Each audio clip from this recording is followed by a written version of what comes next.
Hey, what's up, y'all? Y'all know my slogan. I don't know it all, but I know what I've been through. Now look, if y'all ain't already know by now that the long-lasting feud between French Montana and Jim Jones is officially done. Yeah, I said it. It's done. Now for those who are clueless, I know I got a few young viewers watching and don't know what's going on, but look, I got y'all. Around 2009, 2010-ish, French and Jim Jones would be seen on underground DVDs like Smack DVD, the Come Up DVD, and even French Montana's own DVD, Cocaine City, dissing each other. Now, French Montana didn't have any real beef with Jim, but it's more like he inherited it because he was real close with Max B, who also had disagreements with Jim Jones. Now, I can't say if it's real beef because it didn't stem from any street problems and nobody really got hurt. But Max B was a part of Jim Jones' crew, Bird Gang, which also consisted of the late great Stack Bundles, No, Mel Murder. Now, there's been allegations that Max B along with Stack Bundles had a hand in Jim Jones' biggest song to date, which is Ballin', and became heated when he felt he wasn't being paid correctly for it. Alright, now some may beg to differ and say that this beef was over something else, but even Stack Bundles did freestyles before he passed away where he hinted at ghostwriting for people and not having time for his own career. You know, small little jabs. So I'll let y'all decide. However, it was at this time that Max B was split from Bird Gang and become a solo artist, and this is where his relationship with French Montana began. Now they'll clown Jim Jones together all over DVDs. Max B will let out personal details about Jim, talk about his girl Chrissy, and even hinting towards having affairs with her as well. Now at this time, French Montana's Cocaine City DVD was popping, and French would go as far as releasing footage of the infamous Dipset incident that occurred at the Rucker. Now for y'all that know, y'all know. If not, just go YouTube it or something. Now, these guys been going back and forth. Nothing physical have came out, to my knowledge. So fast forward 10, 11 years later, and here they are. They squashed the beef and even have a song and a video out now, and I can't lie, this one took me for a crazy surprise. Now, if you want to check out the video, it's called Too Late by French Montana featuring Jim Jones. Check it out and let me know what y'all think in the comments. But look, enough with the politics, let's get straight to the real. I don't know how I feel about this one, y'all. Like, I really don't like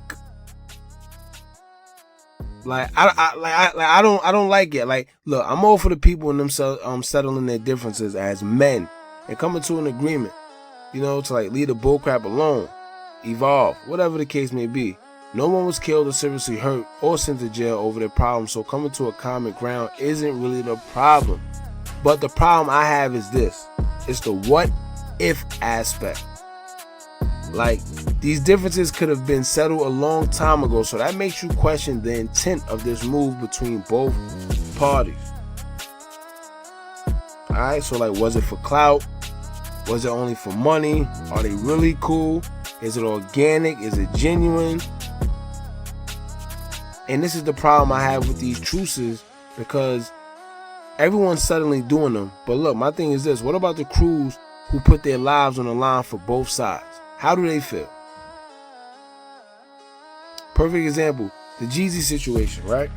How do the family of that man that Jeezy sent to rob Gucci Mane feel knowing that their relative is dead, and 15 years later Jeezy is on stage trying to squash beef with the same person that killed their relative?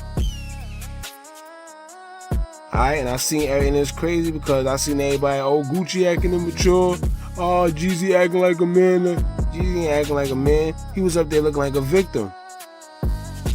And of course, listen, of course Gucci's gonna be immature. He's been waiting to run into this man forever. Not only that, you sent somebody to go kill this man. So at the end of the day, right, I watched the verses, not to get off topic, but I watched the verses. And Jeezy was pretty much, you know, saying, yo, it was 15 years ago, 20 years ago, however long. It was, just let it go. That's crazy to me. I'm sorry. First of all, if you send somebody to kill me, guess what? And they succeeded, I wouldn't even been here 15 years to see you. I wouldn't have been here 20 years, however long it's been. I wouldn't have been here to see you today if that man succeeded. So why should I have any type of respect for you? You see what I'm saying? I'm actually surprised that Gucci took that battle. But anyway, that's a whole nother story. Back on subject. My thing is this, right? sometimes others are affected in your action, and I think it's a slap in the face, because after you guys beef and both parties say what they say, are they supposed to apologize before getting cool with each other? Like what? How does that work? They like, as artists, and they said what they said. Some of them said some gut wrenching things. Y'all apologize? Like, are you supposed to be cool with someone who spoke crazy about you and your family, inviting each other to the Frank stands? Like, how do that work, man? Do you even trust someone you had problems with before and act as if y'all just never beef? Like, I don't get it. And another point I want to make is this: the influence that beef had on people is crazy, because it's like, you already know when people beef, artists beef, the people that surround them subconsciously just pick sides, whether it's DJs, whether it's artists, whether it's record execs, whoever it is, they gotta pick sides. And usually they go with the people that's hot. So how does that work? Do they sit there and just click back up, or they, that was nothing, they were just wilding? Like, how does that work? What do they do? Not to mention, what about the kids that was influenced by it and decided to go out and actually live the stuff that these two artists was talking about doing to each other? You see what I'm saying? That's why it's like weird to me when people beef and then they come together. Like I said, I don't know. Even though it's for a good cause. Perfect example: Jim Jones' wife, Chrissy, right? How does she feel? Because I remember French saying all these type of degrading and crazy things about her. Max B talking about she want to touch it in Miami. Like, how does she feel about them two reconciling their differences and their problems or whatever? How does she feel, man? Is there such thing as there being things that you just don't come back from, or that don't exist no more? Let me know, man. Listen, let's talk solutions, y'all. How about before this, right? How about before these problems get too crazy and get to a point to where y'all feel like, as artists, y'all can't say nothing or it's gonna get physical? How about y'all assess the situation a little better and just realize that it's not that serious, man, before it's too late? Because guess what? What if somebody was to actually get hurt in this situation? What would they say to their families? What would they say, period? If something actually happened to one of these dudes in the cruise, or somebody's family or the entourage, would you still link up? Would you still squash beef? I hope not.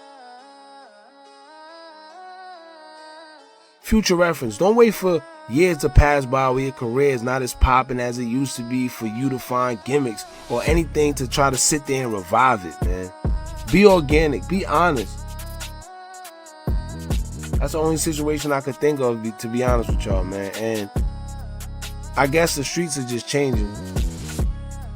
Look, matter of fact, I'll tell you one thing. The day I see True Life and Jim Jones be cool with each other, yo, I'm done. Lord take me, man. Cause that was one of them situations, man. That's all I'm gonna say.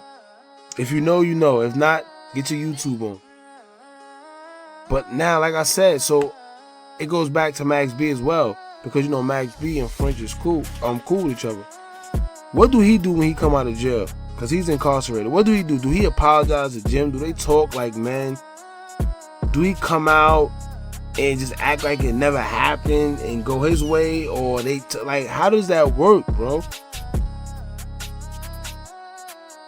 It's weird. It's weird. Yeah, it's weird, man. I don't know.